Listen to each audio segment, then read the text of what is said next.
Hello to episode 2. In the first episode you see me programming just the main engine, and what you see in this episode is me creating an image class. I'll adapt that into a tile class and then use that in total to produce a level that we can see. The final thing I do in this episode is I make so you can move around the level just by moving your mouse to the edge of the screen. What you see on the screen at the minute is me setting up the image class. All that this all does is just makes it so that I can load an image, PNG file is what I will be using. I'll be able to load that and then I can use that within this to display it on the screen and edit it myself a lot easier than holding it as a PNG file. What we see here is me making a game class. This is just that so that I can hold all the game in one place, and then as you see I make the image and I choose to render it, set up the render class in my image. This is just so that I can make sure that it's loading the image how I want it, and then as you see in a second I will render the image. I've designed some textures that can be used in the level, and they're what I'll be using. You see in the video later on I'll make the level, and so yeah, this part of rendering it is just because I set up the image the way I wanted it. I have to do a different type of rendering as opposed to just drawing the image. What you see here is me telling that it has to render the game, and as you can see there, that's the image that I've set up. That was just the image in the paint program that I use. I edited it and saved it, and then I put it on here. What I'm doing here is I'm setting it so there's a transparent colour, and I've used the colour magenta, which you will see in a moment. All the magenta pixels from before actually have disappeared. There you go, they've all turned into a transparent colour. What you see here is me making the tiles, as I stated earlier, that I then change it all into a tile. What I do here is I extend an image because I want it to be used in the same way as an image, so that I can easily render it and create it, for example, and then I go to make a width and a height, but then I realise I could just use the image. So once I've done that, the reason I wanted to do it that way is it makes it quicker on my part, as I don't have to keep coding the render function in. I can just keep using the image and keep extending the image. As you see here, me using tile as an extended image. What I'm doing here is I have to load it in a different way. I load the whole image that you see before, and I then have to separate it. So the XG and the YG is just the grid coordinates on the image you see, obviously X and Y, the width and the height, W and H obviously, and then all that does is that tells it that I want to render that small part of the image onto the new 16 by 16 image that I've created. I then changed it in the game class so that it only prints the tile out. I then choose one that's got a transparent part and choose the transparent part, and as you can see it prints out nicely. What I'm doing here is I make a tile manager. What this does is this is so that each level I don't have to create the tiles per level. I can just have a tile manager that, as you see, held the grass, sand, water and wood. Now I can just keep linking to that tile manager, and that will keep loading the same tile. And it also saves on some memory, as it ain't as memory intensive because it's using the same tiles for every time it renders the level. So here is just me making the level. You see a minute ago me making the level class.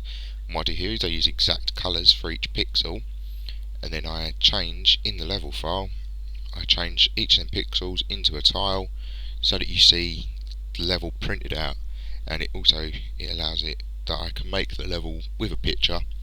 Obviously I make the tiles use a colour that sort of represents them, and that way I can sort of imagine in my head what the map's going to look like before I actually bring it into the program. And what you see here is just me setting up the render function. This one's obviously a little different to the image one, as this one has to use its layout and draw the tiles over a period of time. This time it has to be obviously 16 by 16, but as you can see I've used a variable this way. If I change it to maybe using a 32 by 32 texture instead of 16 by 16, I don't have to change each and every one of them. I can just change them in the tile manager class, as you see a moment ago. I chose to put a function in the tile manager class and then realised that I hadn't set it out so that I could do that. So what I do here is I just quickly rewrite it so that what I can do now is, using that render tile, which you'll see in a minute, I actually renamed to get tile.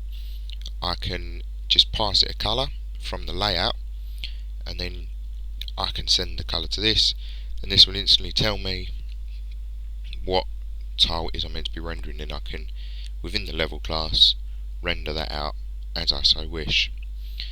What you see here is I've set these up as an array list. An array list is the same sort of thing as array, so it's a block of data, each one of them individual. However, an array list allows me to add things onto the end as I wish, whereas an array I have to set a size at the beginning.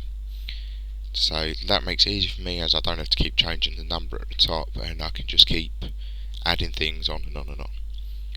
As many tiles as I'd like. As you can see at the minute I only have 4, but as the levels get more and more detailed, I add more and more tiles for different reasons. As you can see there, I've used get tile, where obviously I didn't make get tile, so I'll go and change that in a second. I also here create the tile outside and then keep changing it inside, as this makes it a little quicker for me. It means I don't have to keep calling that loop, and in that way it also means it runs a little faster. What I do here is I create a new level using the test PNG file that I created earlier, tell it to render, set an X and Y coordinate, and it doesn't work. As I go through looking at what it was, can't see it, and therefore I use my print function. Again, I try that first. I think I'll use my print function because it tells me where I'm getting to. You see, I don't make it there, which means that t equals null, and therefore what that means is that it's not returning the right thing. And so I mess around a bit with it here and figure out that the reference colour that I was sending it originally still equals 0, and you see that there. So what I do is I go into the tile and try and see why, and instantly I see I've mixed the two around, so the colour reference was being the transparent colour instead. I also didn't set that the reference that I send it was the colour, and therefore once I change this, you see it changes. When I set 8 by 8, you see that it cuts half the level off. The reason that is because I've set the X and Y width to draw textures as just the screen divided by 16. That isn't what you're meant to do. You're meant to add obviously where you start onto it, and that way you print the screen width but in tiles.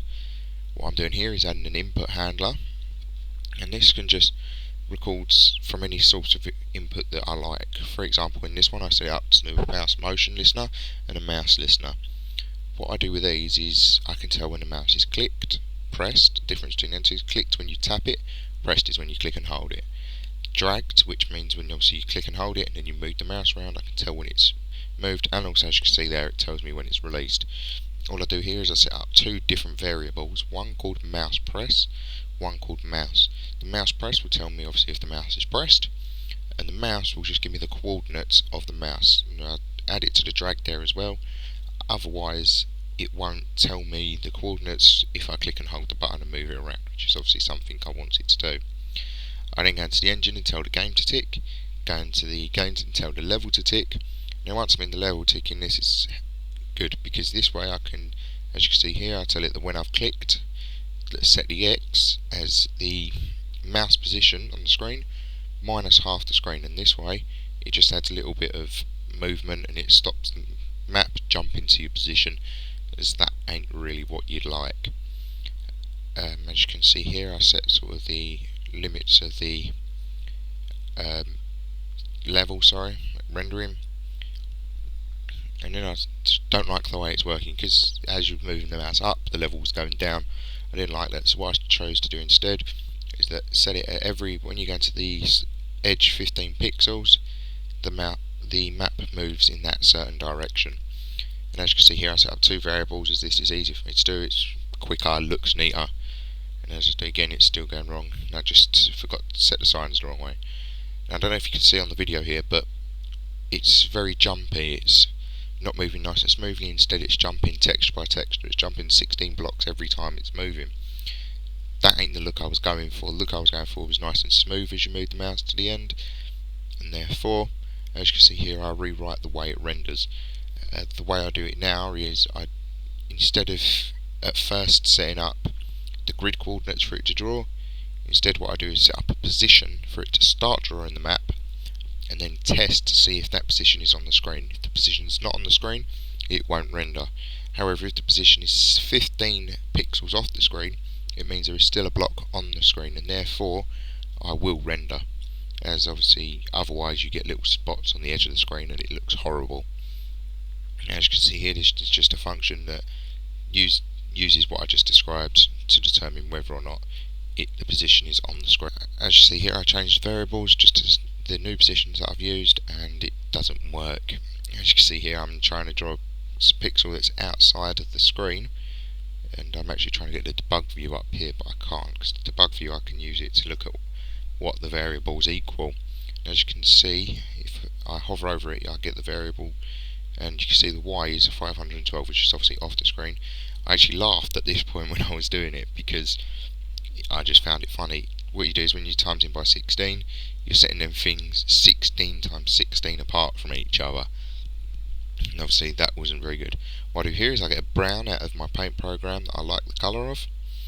I then use that and set that to the wood, so now you can see we have a wood texture as well. The next thing we do is we scale the game down. So now, instead of having a scale of 2 and using a 320 screen, we instead make it a 640 screen and a scale of 1. The variable inval is actually a variable that tells it that it's invalid the screen, which means it will tell it to re-render. And as you can see, the map moves around here as I like. Next thing I do is I scale the map up, and as you can see I say it brown. That's just because it was the first colour that was in my palette. I move around and it looks fine to me. Okay, this is what the game looks like now. I haven't actually set limits to the map yet, which I will do in the next video. As you can see now, I've created this crescent shaped island on the map. Just opposite that I have a massive beach, and then we go onto like a grasslands. And so yeah, this is the map I'll be using in future. And yeah, so come back on Sunday and I will be continuing on. I'll see what we'll be doing, and so don't forget to tune in tomorrow when you'll see the explanation of the screenshot that's on your screen now. Okay, thank you.